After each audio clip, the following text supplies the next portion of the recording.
Yes, nkwaniza ku Fadi TV yuji. Nina kusaba subscribe atompere video no kalaiki. Bagita Fadi TV yuji mbana moya gabaga tambula kwata kina ku basibu bafa benja olokosa n'ensonga eziba trending mu ggwanga lya Uganda naye nga mbagala nyo yambe bazo kubanga mugiye kumirako Bagita Fadi TV yuji ensonga eziwe ensonga ezikyatambula ensonga za Nduuga ne mwana mulenzi Ronald Alimpa ne Nduuga bakyatunka buli omwala agamba nti nze asinga buli omwala aga munne eryanyi buli omwala aga munne nga Alimpa kyasizo kubanga ayonona asizo kugamba ayononye munne nga amulumiza nti yabbasi kyukate nga Nduuga yagamba ekyakimututta okubayamba kubataasa kubakolaki kubadusa mu ddwaliro abantu banyi bavudde nga balumba Alimpa nga bagamba nti Alimpa olisima kodi omusajja gwogamba nti akubba Sente ye yakuyamba Nduuga ayagala kusitukira mukola kigenda ku poliisi kugula omusango kugula ku Ronald Alimpa olw'okumuswaza Nduuga awulira abikoye ebyokumwogerangako agenda kukola kikugulako omusango ku musajja mukulu Alimpa kusa ne musajja mukulu Abdumulasi Nduuga gikona ku lugulu yagamba nti Abdumulasi musajja yagwadda naye ati ali mu kulumba abasajja abali ku katinga Nduuga yagamba nti Abdumulasi bakulanga bamuwulira nga ayimba esaawa zino yali badde yawumada kuba tikyalina kyagamba ggwanga yagwadda kuba ye Nduuga agamba nti omuntu nga Abdumulasi yagwa nnyo tasobola kuloota nti aliroota nga akubye it naddako ku maapu kugamba entalo z'abantu bano Nduuga ayagala gena kugula omusango kugula ku Ronald Alimpa olw'okumuswaza n'okumutyoboola omusango ayagala okumugulako omusango gw'okumutyoboola kw'osa n'okumwonoona mu public gwomusango ayagala okugula kwani ku musajja mukulu Ronald Alimpa musubira binakkirawa kubanga ababiri bano buli omwala ganza asinga naye nga Alimpa ye bambi kyakoze kirungi okubanga ate ayonona munne ayononye nnyo munne ngalaga nti yabba Sente ze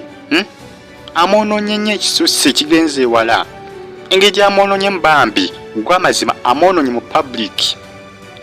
adistroyinze kaliya ye yonna agyonoonye ate nga Nduuga kyakola tekyali kibi okumutaasa kuba singa teyali Nduuga bano bantu bandifudde ge mazima si kulimba yalifudde kuba Nduuga bali bayisayo maruka Nduuga kuba Nduuga anyumya bulungi story Nduuga yafaayo nayimbira n'agamba wayi kange nembalabe mbayambe nga bandi bamugamba jatugeye toyamba tobako kyoyamba bajja kuyita omubbi poliisi nga kusanze wayinza okuyita omubbi nti oyagala kola kikubabbako bintu byabwe kwegamba Nduuga bambi nalaga omutima omulungi nga bakola ki nga abataasa naye tebasiima imagine Nduuga esaawa zino yejjusa lwaki yayambaani Alimpa Ronald kwegamba si byangu kuba amwononye naye nga ayagala kola ki kumutwala mu poliisi kuba ye Nduuga agamba ekirungi Alimpa teyafa yawona kuba yali asinga okwagala yagala amutaase awone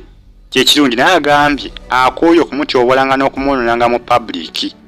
bannamawulire n'abagamba nga ebigambo bitategeerekamu yali agenze kusaba maama we Sente mbwe yagano zimuwa Nduuga n'anyinga kwe kuboogereranga amafuukule si byangu naye nga bye bitambulatambula essaawa zino buli omu agamba tondekera